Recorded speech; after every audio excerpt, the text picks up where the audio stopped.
If y'all want illegal immigrants to vote, then just say that. Then just say that. Why you have to bring up Jim Crow and slavery and all these other, they're being racist. No, they're not.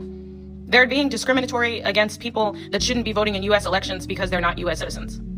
Why is that a controversial take? Hello, so the reason why this doesn't make sense to you is because you are mischaracterizing the arguments of people that you disagree with. Because I don't like voter ID laws such as the SAVE Act, but not because of racial reasons. Largely because of reasons of class, as well as because of historical precedent, also because it's redundant, and because it usually in practice turns into a form of a poll tax that violates your 24th Amendment rights. Now, the reason why you might think that it is along racial lines, and the reason why you might be hearing things such as Jim Crow, is because it is the most prevalent historical example of voter suppression in the United States. And that was strictly along racial lines, but then it later became more along class lines as well. And there are so many examples of this. For instance, there's the grandfather clause. That was because they were subjecting voters of all races to literacy tests, but then poor non-black voters couldn't pass those literacy tests. So in order to get around it, they created a grandfather clause where if your grandfather could have voted before the Civil War, then their grandchildren could vote right now. And who couldn't vote before the Civil War? Any black voters. So that was a way to disenfranchise specifically along the lines of race, which eventually led to things such as the Voting Rights Act of 1965 and the 24th Amendment, which ended poll taxes.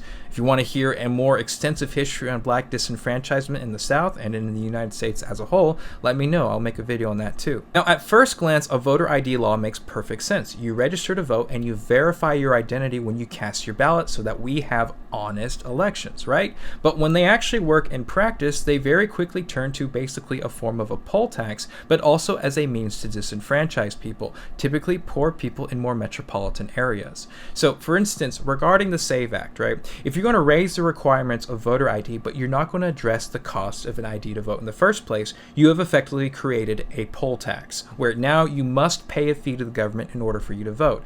That is prohibited under the 24th Amendment, and it should already be paid for by your tax dollars. That is something that every citizen should be subsidized. So in certain states, like Pennsylvania, for instance, in order to get an ID that would allow you to vote as per the SAVE Act, well, you need to spend about $70. And not everybody has the ability to spend that money. Even if you have the ability to spend that money, that is still unconstitutional because that is a fee that is requiring you to pay in order for you to cast your vote, which is your constitutional right. What also tends to happen is that the social services that allow you to get a voter-compliant ID in the first place will gradually start to be defunded. And when this happens, it becomes more and more difficult for regular working-class people to get an ID or a driver's license. And then even then, it takes even longer to get it in the mail because that service is being defunded, which means fewer employees, which means more delays, which means lower voter turnout because people become disenfranchised. And a lot of this is contrived for no reason. For instance, in California, we have same-day voter registration.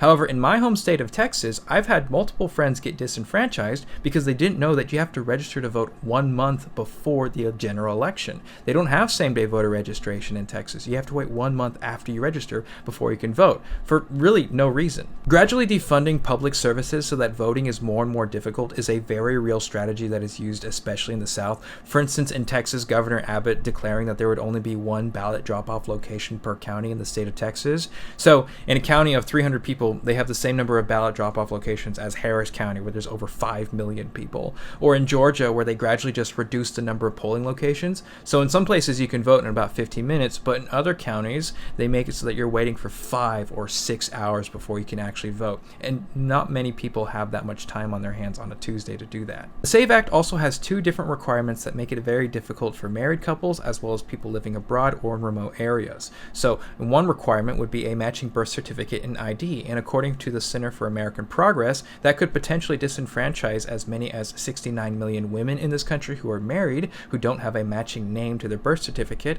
as well as 4 million men in the United States.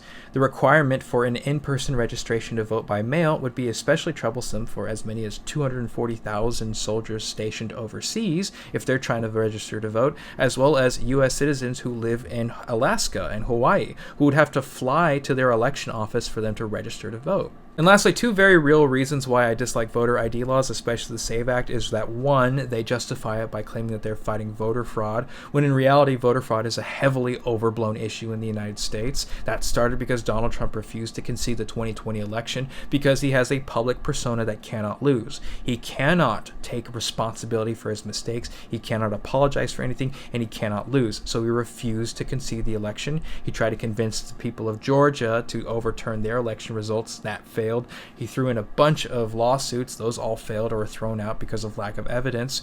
And in private and under oath, he recognizes that it was not a fraudulent election and that he lost. The other thing is understanding the motivations of immigrants in the first place. Immigrants aren't going to go out of their way to vote in an election that they have very little say in because it is too much of a risk with very little reward. Immigrants are avoiding their own immigration court hearings that they have to appear at because they're worried about being deported by ICE when they show up. Why would they risk voting in an election too? With that all being said, the reason why we disagree with voter ID laws is not on the basis of principle. The principle remains the same. We want citizens to vote and we want honest elections. The problem is that in practice, this is often used in order to marginalize certain people, and it often leads to corruption against specific political interests. That could be for Democrat interests, like after Reconstruction with certain things like the Black Codes, and that could also be for Republican interests, like right now with the South. So it's easy to be confused as to what the opposition believes, but if you take a little bit more time to understand that we're concerned about what happens in practice, then you'll probably see where we're coming from.